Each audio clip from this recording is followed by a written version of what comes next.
je peux mettre code de sécurité. Code de sécurité. Ici, je mets le mot-clé code de sécurité. Je mets le mot-clé code de sécurité. Code de sécurité. Je mets le mot-clé code de sécurité.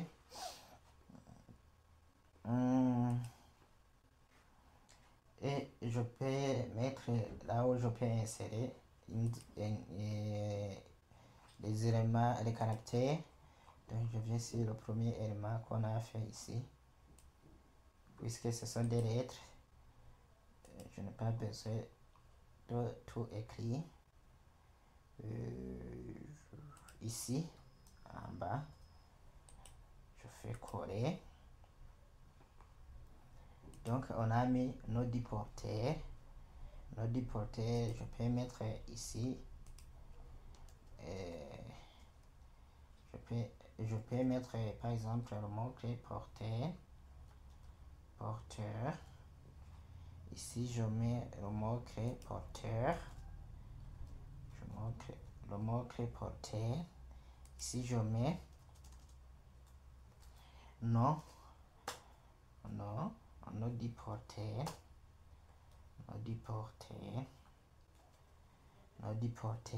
Ici je reste le type texte. À l'intérieur je peux mettre non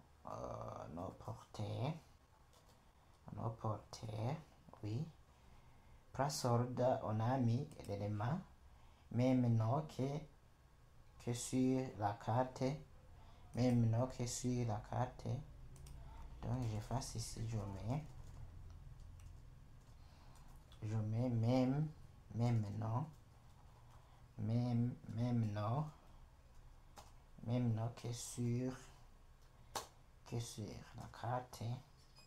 même nom que sur la carte,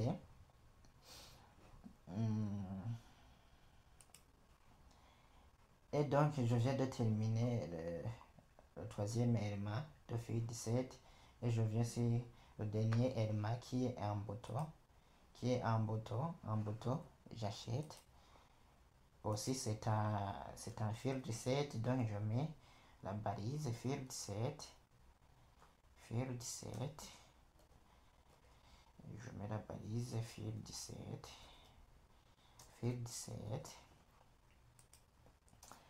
Et à l'intérieur de la balise fil 17, je définis la légende. Non, il n'y a pas de légende. Donc je reste comme cela. Je peux mettre la balise input pour créer un bouton avec le type submit. Name, je mets par exemple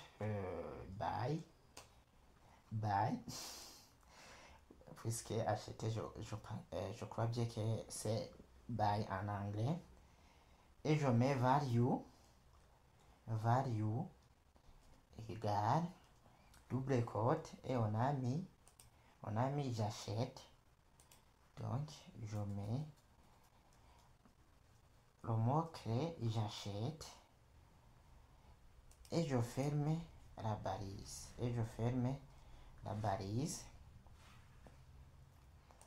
Ainsi, ici vous voyez bien, j'ai cliqué sur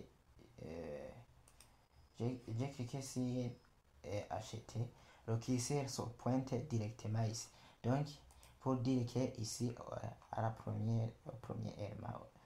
premier élément, ici au premier élément, on a inséré l'attribut autofocus.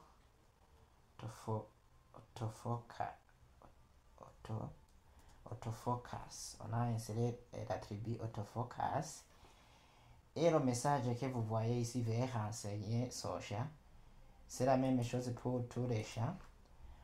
On a inséré l'attribut required. Donc c'est obligatoire de compléter les champs, tous les champs.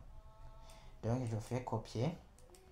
Je vais les mettre dedans. Je vais faire un coller dedans à l'intérieur de la balise input. De balise input. De balise input. Même dans la balise texte aria. Ici, vous voyez bien, ici, il y a quelque chose qu'on a oublié. On a oublié de fermer texte aria. On a oublié de fermer texte aria. Oui, maintenant ça va. Ici à l'intérieur, je fais coller. Ici aussi, je fais coller. Oui. Dans la balise input, je fais coller. Oui, c'est bon. Ici, dans la balise input, ici, je fais coller. Ici, dans la balise input, je fais coller toujours.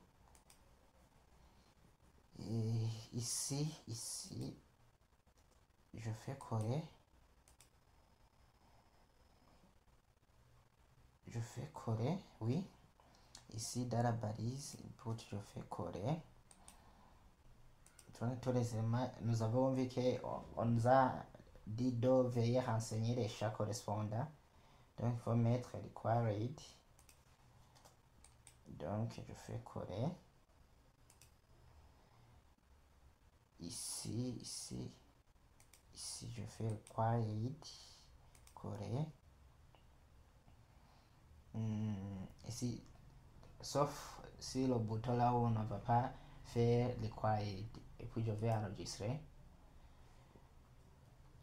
Je vais enregistrer le fichier. Je vais enregistrer le fichier. Oui, j'y suis déjà. Donc, je suis dans l'AMP HTDocs, c'est dans mon projet HTML form. Donc, ici par exemple, j'aurais pu mettre exercice et tirer 1.html, mais on voit bien ici le fichier existe déjà. Donc, je change le nom. Je mets par exemple exercice 5, exercice 5.html, exercice 5.html, et j'enregistre. Même la couleur a changé. Et je vais lancer et on va voir qu'on trouve le même résultat qu'ici. Ici, je reviens en arrière. Oh, pardon. Ici.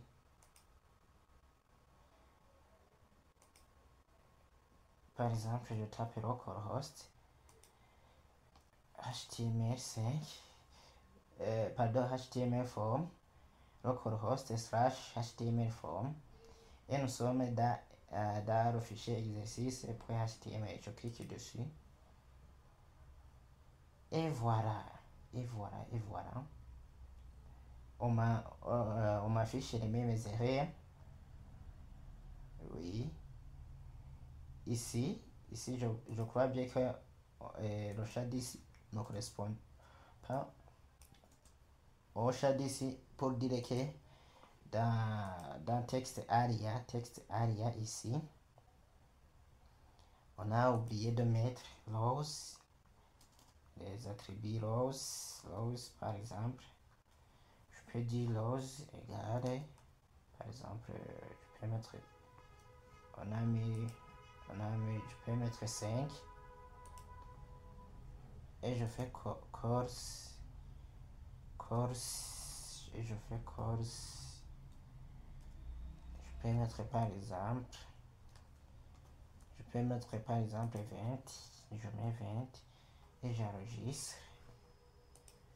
Je reviens ici, je vais voir ici comment ça va.